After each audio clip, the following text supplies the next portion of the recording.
How's it going, guys? Welcome back to Basketball Down Under. Today we are going to be finding out who is the ultimate prospect in Victor Wembanyama or Kai Sotto. I can guarantee you right now 50% of you are saying it's definitely Victor. And I can also guarantee you that 50% of you are saying it's definitely Kai Sotto. So when we look at the unicorns in the 7'3", 7'4", 7'5" type players, who is the better prospect? The number one thing that I want to let you know is I would love to see that matchup. So I was sitting there the other day just casually looking at my phone, and then I ended up seeing this graphic. And I thought, what an interesting comparison, Kai Sotto and Victor Wembanyama. If you look at it, Victor Wembanyama is absolutely changing the game on what NBA teams need, even if they're not getting hit. If there is a 7'5" player running around the league, there needs to be someone to defend him, and that opens the opportunity for all these really tall players coming into the league, aka Kai Sotto. You can't put someone that's 6'8" on Victor Wembanyama because he's just going to shoot way over the top of him. But you also can't put someone like Boban Marjanovic on him because he's just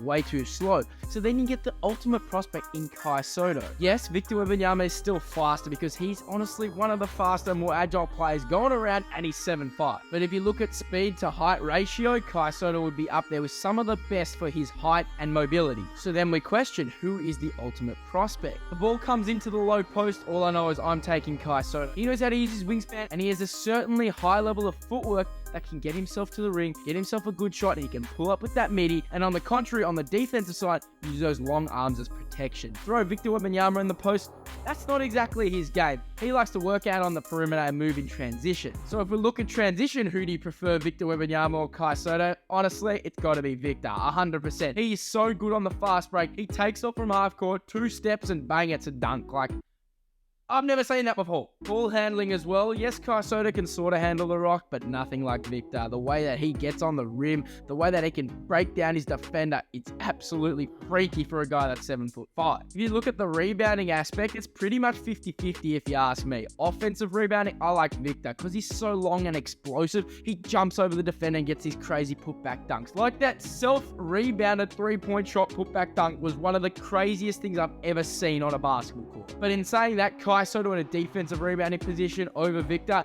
pretty good. He's got bigger hips, he knows how to use his body, box him out, push him out the way, and get that rebound. To look at the 3-point aspect, Victor Wembanyama, I'm sorry, hands down, he's got a better 3-point shot. Kai can sort of stroke that thing, but Victor on another level, man, he's pulling that trigger from anywhere. It's also hard to tell though shooting-wise because Kai Sotto in his career has not had that big green light window compared to Victor, who's told, go shoot literally whatever you can. Do whatever you want. The coach isn't going to stop him. Screen setting's 100% going to Kai Sotto. He can set a screen better than anyone. He uses these big hips, his big body, big frame, sets that screen, rolls to the ring very nicely. Victor Wembanyama, on the other hand, he's normally the one getting the screen. So he's not really the greatest screen setter because he's still building up that strength. Overall, who fits in an offense better? Well, Kai Sotto's your more traditional big who knows what he's doing. He's a little bit slower than Victor. However, he knows how to run an offense. He knows how to play his role. Compare that with Victor Wembanyama. He needs the ball in his hands. He is a superstar in his current league. You don't know how he's going to translate to the NBA.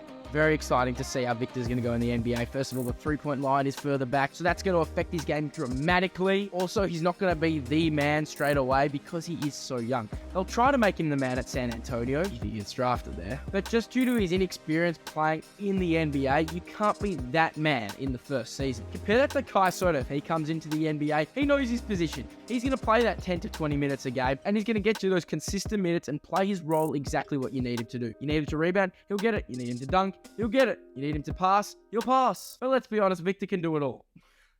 Seriously freaky. So if we're looking who is the better prospect, at the same time these two guys elevate themselves because the more guys that are over 7'2", 7'3" are in the league, the more of them you're going to need to defend each other. Because if we can finally see Kai Sotto versus Victor Wembanyama, that would be unbelievable. And at the same time, there is a chance of that at the FIBA World Cup, where we'll see maybe France take on maybe Philippines, because that would be pretty crazy to see. But at the same time, we don't know if Victor Wembanyama is playing in the World Cup, and I highly doubt it because he's going to preserve his body for the NBA. Anyways, guys, thank you so much for watching. Please remember to like, comment, and subscribe. Share this with your friends, and I'll catch you later.